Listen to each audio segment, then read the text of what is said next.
position yan. Basta yakap ni Ate Maymay. Wala yung pake.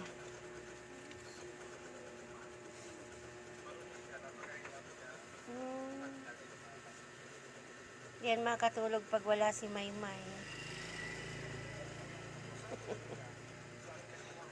Si hindi pumunta dito yung asong Hindi pa. May pagkain ako dito.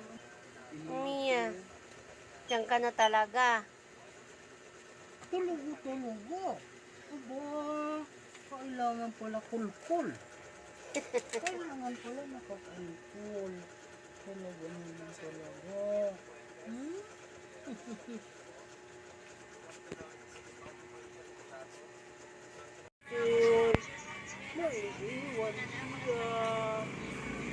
Alis na. O, babay na kay Daddy. Dali. Babay na, please. Oh, dali na. Babay na. Bye-bye. Alis na si Daddy mo. Dali. Dali na. Babay na. Oh. Babay na. Babay na. Babay. Pag ano ninyo.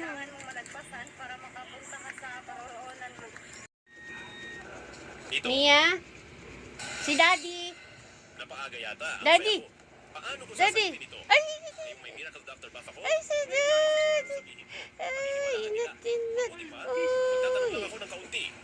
Tapos sasabihin kong hindi ko rin kaya itong pagalingin. Eldest Miss Jeng, Kumusta? sabihin mo sa akin ang lahat ng Oh, nararamdaman. kumusta daw? Ano yun? Madalas na kinapot. Kung minsan, kapag matagal nang nakaupo o nakahiga, Hindi ka kumain ng almusal. Mas lumalala ang nararamdaman mo. Ay, si Daddy. pag-almusal, hindi na talaga ako makalakad. Alam niyo, pati ang tungkol doon, siguradong mapapagaling niyo si ate. Ano ang kailangan? Pinakamagandang kagamitang medika. Si Xiao ay nagpapagaling ng lakas. Nanalo na ang pamilya Zhang at lahat ng master ng pamilya Chen. Oo.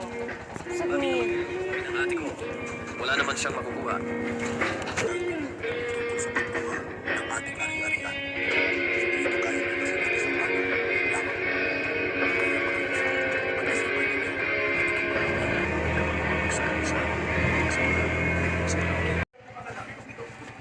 Nasaan si Mia? Nauna na.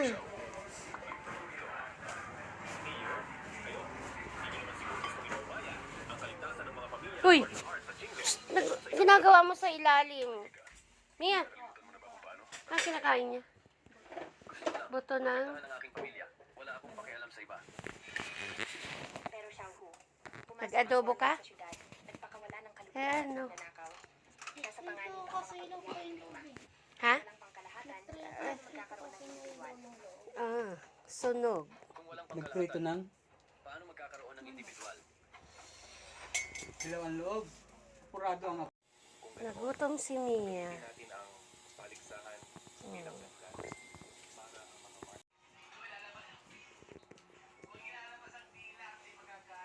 Gagawin mo? Ay, tatai. Ano pa dyan sa... Dito! Usog dito. Tissue, May. Baboy si Mia.